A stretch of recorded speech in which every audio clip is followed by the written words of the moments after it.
Quando si specchiava vedendo le vizze grinze del suo viso fatte per la vecchiezza, piangi intensa seco per...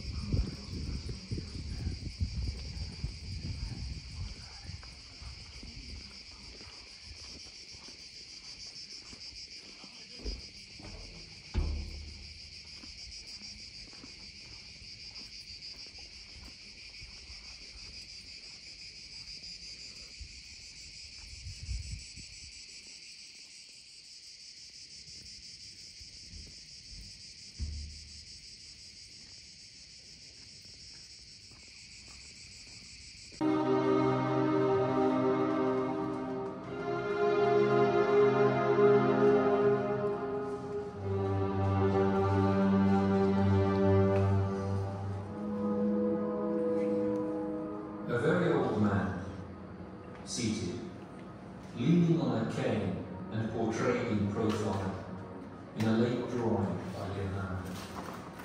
Staring into space, he looks lost in his memories, which a deep wrinkled mouth seems to comment, as though betraying resigned and resentful melancholy. At the time of the drawing, perhaps in 1513 or 1518, Vinci is probably far away in time and space. Leonardo has not returned there since the early 1500s, when he definitively burnt every bridge that still tied him to a pale likeness of family relations, perhaps realizing that he no longer had a family.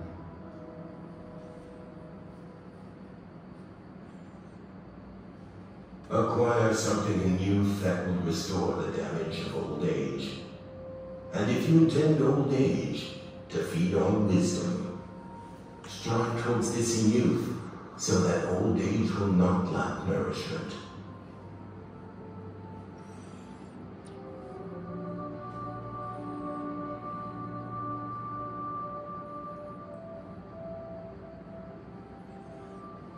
So, I wrote a few years ago, learning, wisdom, and old age. Was this perhaps the goal towards which I had aimed with all my might? The very sense of my life? I had always felt horror for the passing of time, the waning of youth and of beauty, even my own. As a youth, when I stumbled across the lament of Ellen Troy, I was captivated. Then again and again, I attempted to improve the translation at Sierra Amigo Semitendi da Capo done in our native tongue. O time, consumer of all of things. O old age, you devour all things visible, and, O envious old age. O time, consumer of things, and O envious old age, you destroy all things and consume all things with the hard teeth of old age. Bit by bit, slowly unto death. When she looked at herself in the mirror, and saw the wizened skin old age had brought to her face, Helen would cry and think to herself that she was twice abducted. O time, consumer of things, and O envious old age, I make all things impossible. And suddenly, as though roused by the repeated reading of that passage, I grew anxious for my mother. Come, do tell me how things are there, and let me know whether Caterina wants to tell me how are things. Already a painter, and of no little worth, I began to see how the only compensation for passing time lay in knowledge. The only thing that with time could grow instead of diminish. Thus the ideal of knowledge and that of the old wise man mingled and finally merged in my eyes. Of course, this living evermore in function of a wisdom projected into old age soon gave me a semblance that was both melancholic and detached, as of one who, well aware of the vanity of human destiny, was no longer capable of enthusiasm for the joys of life in the present. That's why I later painted a portrait of myself as an old man, too noble though, and with a full head of hair, in the guise of an ancient wise man, perhaps a Plato, or an Aristotle, or Heraclitus, or even Hermes Trismegistus. I'd always been in want of learning, without a humanist education.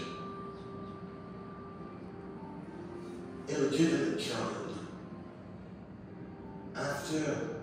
After my childhood in Vinci and the vocational school, I was soon assigned, in Florence, to the workshop of Andrea del Verrocchio, where I met Sandro Botticelli and other young artists. It was there that, working with my master, I became a painter.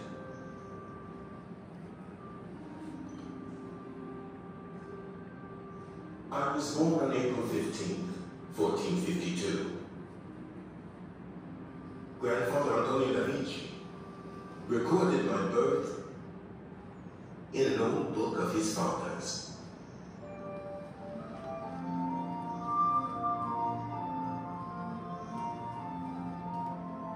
Son was born to me of Ser Piero, my son, at the 3rd hour of the night, Saturday, the 15th of April.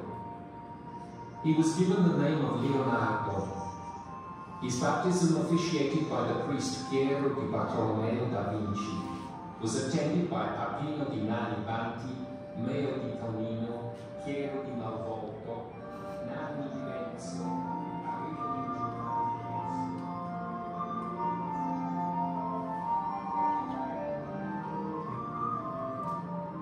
Leonardo was baptized in the Church of Vinci.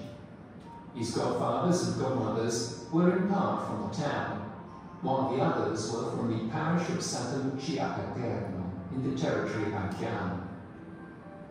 He was born the illegitimate son of Caterina and Ser Piero da Vinci. Where he spent the first years of his life is unknown.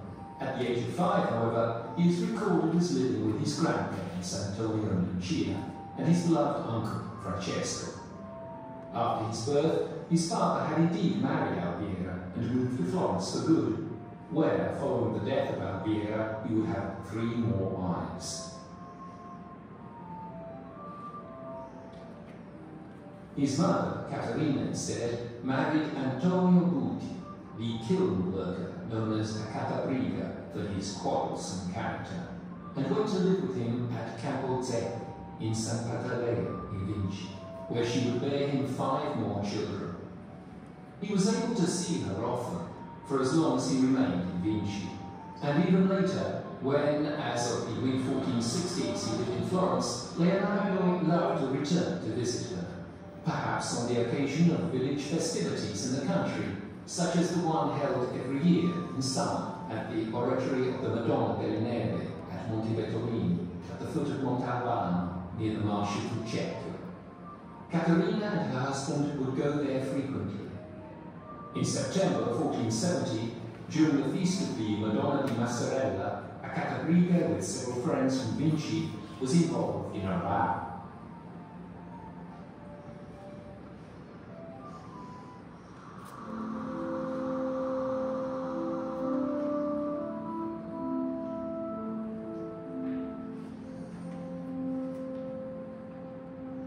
I love those places, which others had already depicted before me, like Tuscany, brother of the great Masaccio.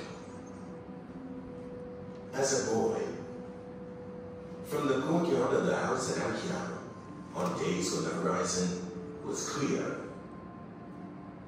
very often I was attracted by the strange hill that looked like an upside-down cone where the town of Anchiano stood. From Vinci, it was easy to reach it, taking the footpaths of Monte Albano up to the hill of Belvedere.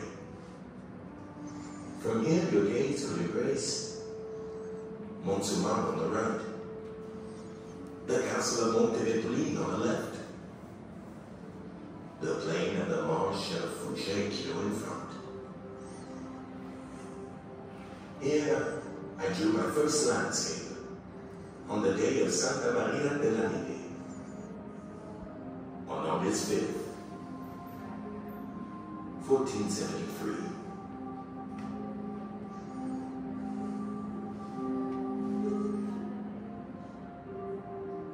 At times, memories or fantasies from my childhood return to mind, like the red kite that swooped onto my crib and struck my lips with its tail.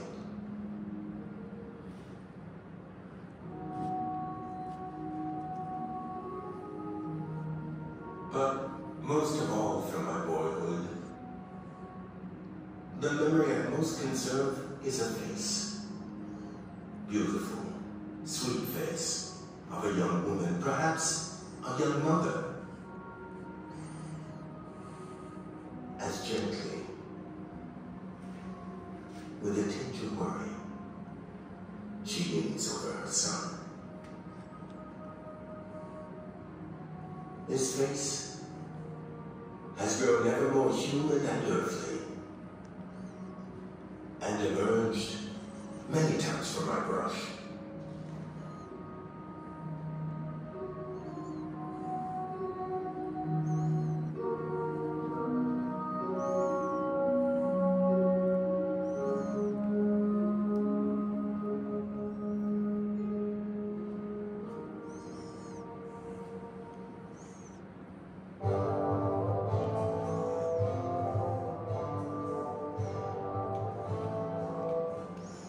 Leonardo was very fond of his uncle Francesco.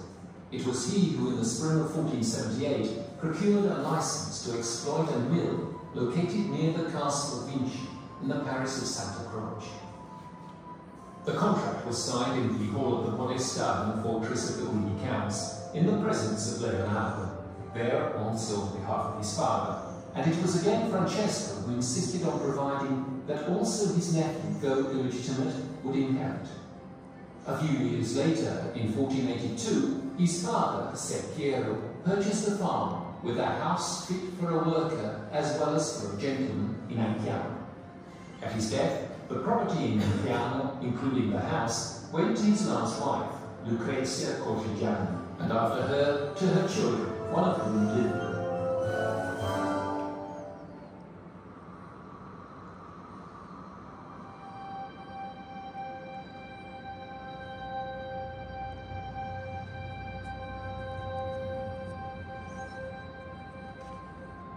For a long time, I was fond of Vinci, my safe haven. Even after many years away. In 1499, when I left Milan, where I had remained for almost 20 years at the court of Ludovico the Moor, I sent some of my valued possessions to Vinci for safety.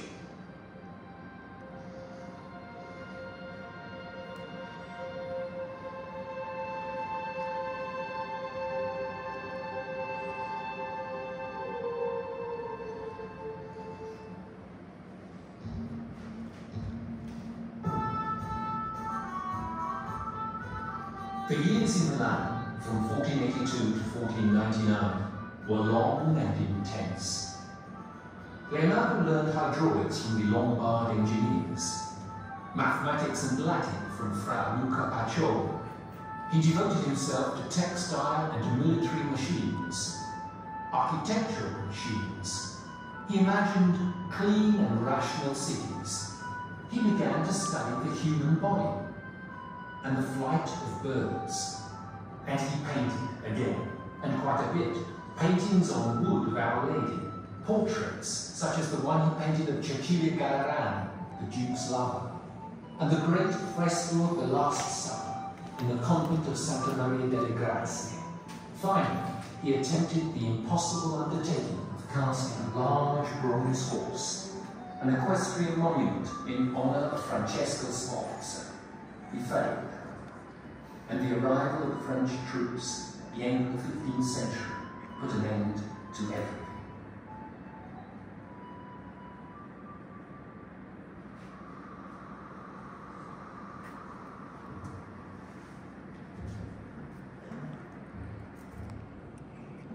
A few years later, I was again living in Florence, where I set to work on a depiction of Mary and St. Anne, and the portrait of Mona Lisa del Giocondo.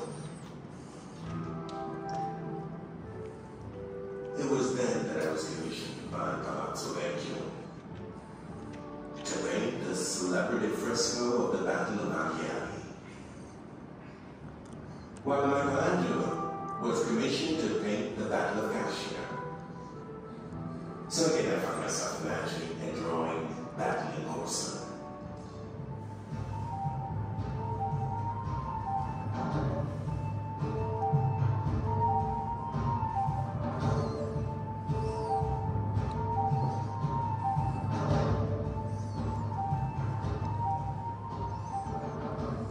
I had become keen on fighting horsemen ever since we were still young. I sketched the adoration of the Magi for the friars of San Donato Escovedo.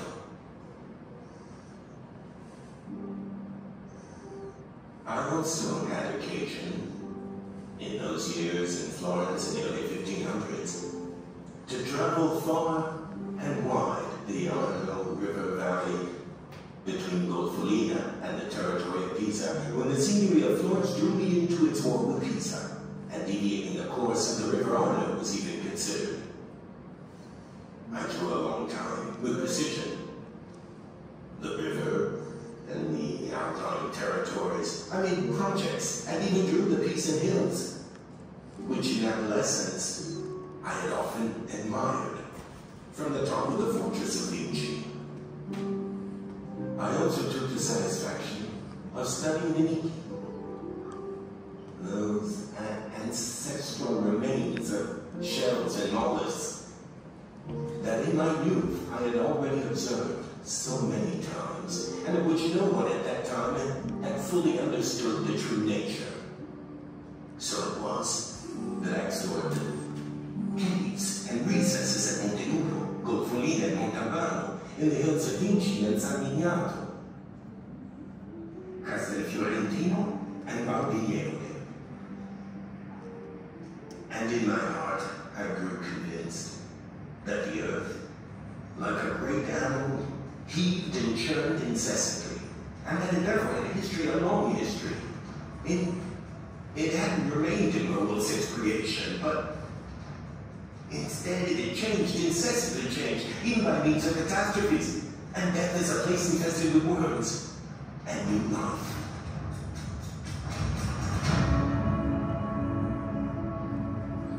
On July 9th, 1504, my father died, leaving 10 sons and 2 daughters. My mother, Caterina, had already died. Nothing of my father's rich inheritance had been left to me. In 1507, Uncle Francesco also died. But he, though, he had left me a portion of his landed possessions, and my brothers. They attempted to claim these as well. King of France, Louis XII, had to intervene with the authorities of Florence, along with Cardinal Ippolito d'Este, in the person of Machiavelli's secretary, Agostino Vespucci. But I was left a profound bitterness. I was still in Milan. Then I moved to Rome, and finally to Amboise, to the court of the King of France.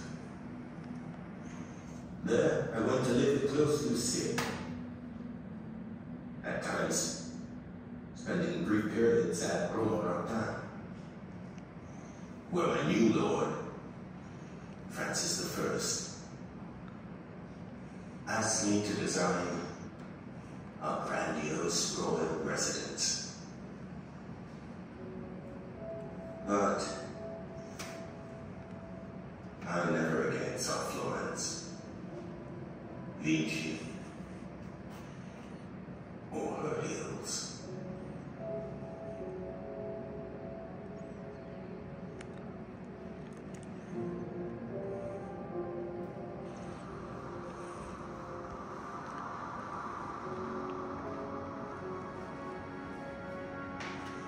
Leonardo da Vinci died at Amboise on May 2nd, 1519.